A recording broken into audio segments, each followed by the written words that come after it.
प्रभु जो स्वरूप भगवान शिव के हृदय में बसता है, आप वही रूप लेकर के प्रकट हो जाइए।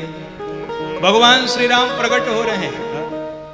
भगवान श्री राम के प्रागट्य के अवसर पर चारों घाट के वक्ता सावधान हो गए हैं। कर्म के घाट पर याज्ञवल्क्य जी सावधान है। उपासना के घाट पर काकभुसुंडी जी सावधान है। ज्ञान के घाट पर भगवान भोलेनाथ सावधान है। और दैन्य के घाट पर गोस्वामी तुलसीदास जी सावधान है। साक्षात पर ब्रह्म परमात्मा निर्गुण निराकार निर्विशेष परम तत्व आज प्रकट होने जा रहा है। रूप कौन सा है? जो भगवान शिव के मानस में विराजता है। चारों घाट के वक्ता सावधान, प्रकट हो रहे हैं भगवान। भगत बचल प्रभु कृपा निधाना,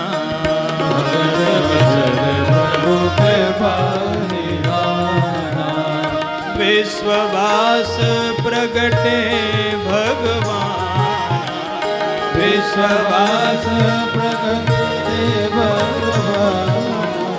भगत बचल प्रभु कृपा निधाना, प्रभु कृपा निधाना।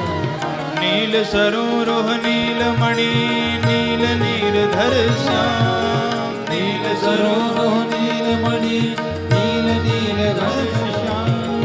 लाजहि तन शोभान रखी कोटि कोटि सतकाम, कोटि कोटि सतकाम। सियावर रामचंद्र की जय, उमापति महादेव की जय, पवन सुत हनुमान की जय। भगवान प्रकट हो गए हैं। भगत बछल कौन कह रहा है? काकभुसुंडी जी से पूछा गया कौन प्रकट हो रहे हैं? काकभुसुंडी जी कहते हैं मैं भक्ति घाट का आचार्य हूं, इसलिए ये भक्त वत्सल प्रकट हो रहे हैं। अच्छा, याज्ञवल्क्य जी से पूछा कौन प्रकट हो रहे हैं? बोले मैं कर्म घाट का वक्ता हूं, प्रभु प्रकट हो, भगवान प्रकट हो रहे हैं। भगवान कौन है? जो शुभ अशुभ कर्मों के आधार पर दंड का विधान करे, भगवान है। भगवान शिव से पूछा गया कौन प्रकट हो रहे हैं? शिव जी ने कहा विश्ववास, मैं ज्ञानी हूं और हरि व्यापक सर्वत्र समाना। मेरे लिए तो परमात्मा कण कण में विद्यमान है, इसलिए मेरी दृष्टि में ये विश्ववास है। भक्तों ने गोस्वामी जी से पूछा सरकार कौन प्रकट हो रहे हैं? गोस्वामी जी ने कहा भक्तों के लिए भक्तवत्सल, कर्मकांडियों के लिए भगवान, ज्ञानियों के लिए विश्ववास। लेकिन मैं तो दैन्य घाट का वक्ता हूं, मेरे लिए तो ये कृपा निधान है, जो कृपा पूर्वक प्रकट हो रहे हैं। इसलिए चारों वक्ताओं ने विशेषण दिया यहां, भगत बछल प्रभु कृपा निधाना, विश्ववास प्रगटे भगवाना। बड़ा सुंदर परमात्मा का विग्रह है। नील सरोरु नीलमणि नील नीरधर श्याम, तीन तीन उपमाएं दे रहे हैं। भक्तों के लिए नील कमल के समान कोमल है, तो दुष्टों के लिए नीलमणि के समान कठोर हैं। और जो सकाम भक्त हैं उनके लिए नीर नीरधर श्याम, कृपा वारिधर राम खरारी। सकाम भक्तों के लिए भगवान कृपा की बरसात करने वाले बादल के समान श्याम है।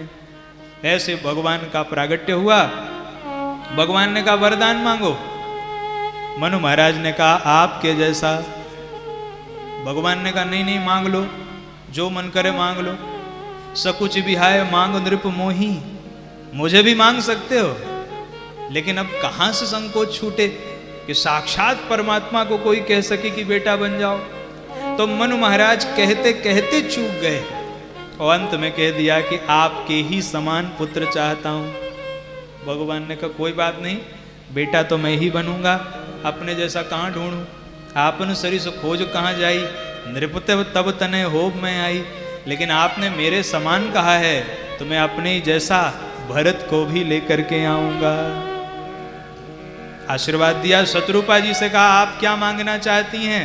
अभी मां नहीं कहा भगवान ने शत्रुपा जी को, इनके मन की बात तो जान लें। लेकिन जब शत्रुपा जी ने ये कह दिया कि जो बर नाथ चतुर नृप मांगा, सो कृपाल मोहि अति प्रिय लागा। क्या मेरे चतुर राजा ने जो मांगा है, ये बड़े चतुर हैं कि राजा ने जो सुख का उपभोग किया है, प्रजा भी उस सुख का उपभोग करेगी। तो जो चतुर राजा ने जो वरदान मांगा मुझे भी बड़ा प्रिय लगा। तब भगवान ने कहा, मातु विवेक अलौकिक तोरे, कबहु न मिटी अनुग्रह। आखिरी में भगवान ने कहा, मां, शत्रुपा जी से कह दिया आपको विवेक बना रहेगा। मनु महाराज ने कहा, हमें विवेक नहीं चाहिए, कि विवेक से जो वात्सल्य का सुख है उसमें बाधा उत्पन्न होती है। मेरा जीवन तो आपके अधीन हो। भगवान ने एवं मस्त कहा और वहां से अंतर ध्यान हो गए। बोलो भक्त वत्सल भगवान की। तो एक जन्म में एक अवतार का कारण ये बना